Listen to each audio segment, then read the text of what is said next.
Alright, Shalom. First and foremost, I want to give all praises, honor, and glory to the Heavenly Father and His only begotten Son, Yahweh, Bahashem Yahushai, Bahasham, Ha-Rachak Radash. The more honors be to the apostles and elders at great millstone who were well and taught us this 100% truth. Much peace and blessings be unto you, hopeful. Let that push not this word of thought, truth, and sincerity. To all you Akim, I do say Shalom. I'm the Around I coming in with a quick kick going into that spiritual power, right? So just that super speed, something I was meditating on. We'd be able to go faster than the speed of light, which the speed of light, an estimate can circle the earth around 10 times within a second. Right? Correct me if I'm wrong. And that's about 300,000 kilometers per second. But we'd be able to go faster than that in those spiritual bodies, right? We could only imagine.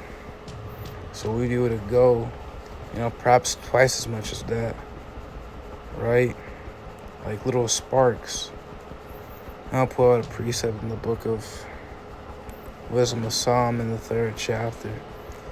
And it's going into the elect.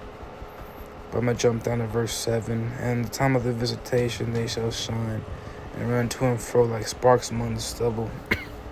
Right? Because a spark, it's very fast. It moves very fast. That's how it will be like.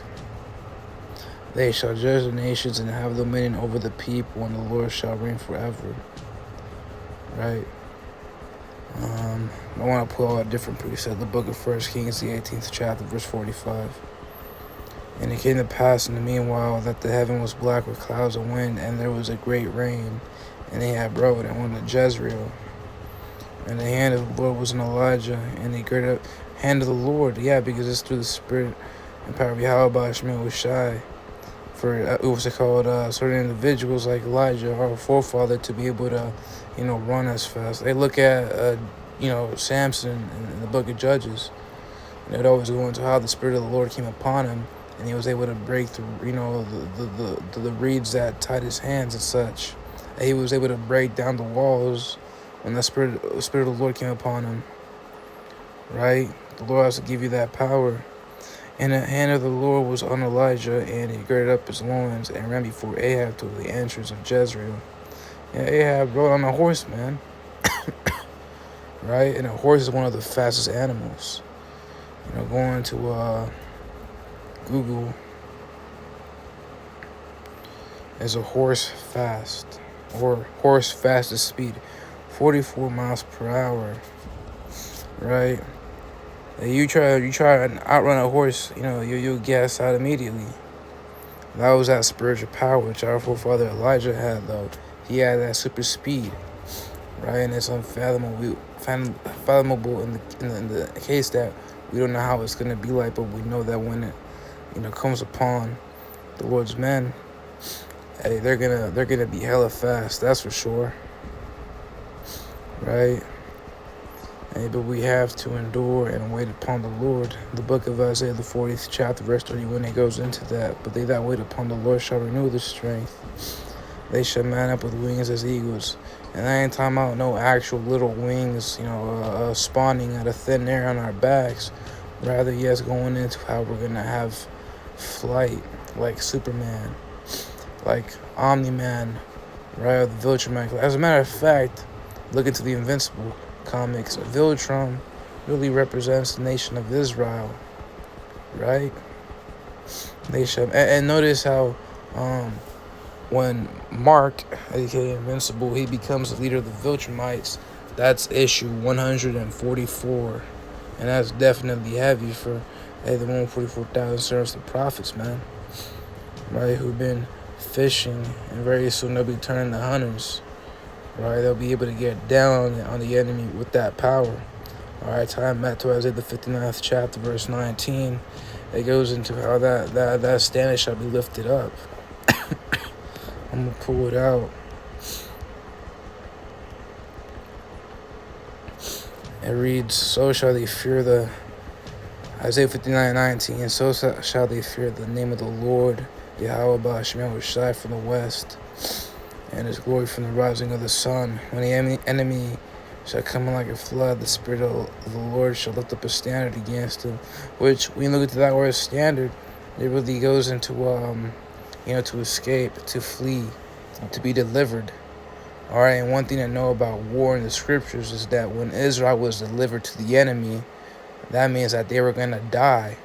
But when we were delivered from the enemy, you were preserved. If the enemy was delivered into our hands, if the Canaanites were delivered into the hands of Israel, that means that the Canaanites were going to lose that battle and we would win. And why? Because, it all goes back to the Lord. The Lord's in control of all things. The scriptures go into how, I'll actually pull it out in the book of First Maccabees. Come on. Going into how the victories of the Heavenly Father, Yahweh Ba'ashim Shai. This is the book of First Maccabees 3:19. For the victory of battle standeth not in the multitude of an host, but the strength cometh from heaven.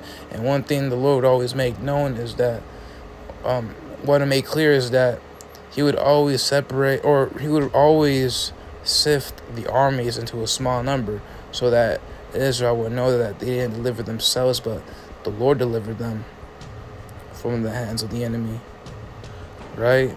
To show that fear and that power, to show that glory of Yahweh Ba'ashim Shai. So strength cometh from heaven, really. And there's other verses that tie into that back that up. So it's the Lord that has to look at that standard. Right? That standard for what? To be able to flee out of the hands of the enemy. Right? As a matter of fact, they'll be delivered into your hands. You have spiritual power. They can't run that. You have invincibility or something like that. Super speed. They shoot. Esau's weapon, Esau's blessing is a sword, which is a gun. All right. They start shooting their ARs, wasting all the magazines trying to hit you. They'll miss every single shot because with that super speed, your perception slows down, right? And you're hella fast, so you'll be able to avoid all their bullets. He'll rearrange them like Quicksilver did in X-Men. I forget what film it was in. But digressing back to Isaiah the 40th chapter, verse 1. But they that wait upon the Lord shall renew their strength. Yeah, renew, because right now we're weak, and we're waiting to be able to be empowered. They shall man up with wings as eagles going into that flight. They shall run and not be weary, right? Because you go on a run, working out. Say you're going down like a mile run, that thing will wear you out. You start gasping for air, possibly throw up. You drink water, your heart starts hurting, and everything you start cramping. You ate recently, and now you're what's it called? Guts hurting. But with that spiritual power, that would not be the case, especially when we get into those bodies, because we'll be invincible. We'll be true gods. Right? There'll be no need for pain anymore. Pain will be a thing of the past as well.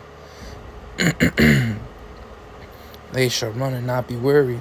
So go into that super speed. And they shall walk and not faint. Yeah. Hell, we could walk the goddamn earth. Or not goddamn earth. It's going to be a beautiful earth. It's going to be a God-blessed earth very soon. So we're going to walk the God-blessed earth. As much as we can, just for the hell of it, just for hell of walking. They shall walk and not faint. So I just want to do a little quick hit on that spiritual power just coming soon. Right? And Lord was edifying to the next one I do.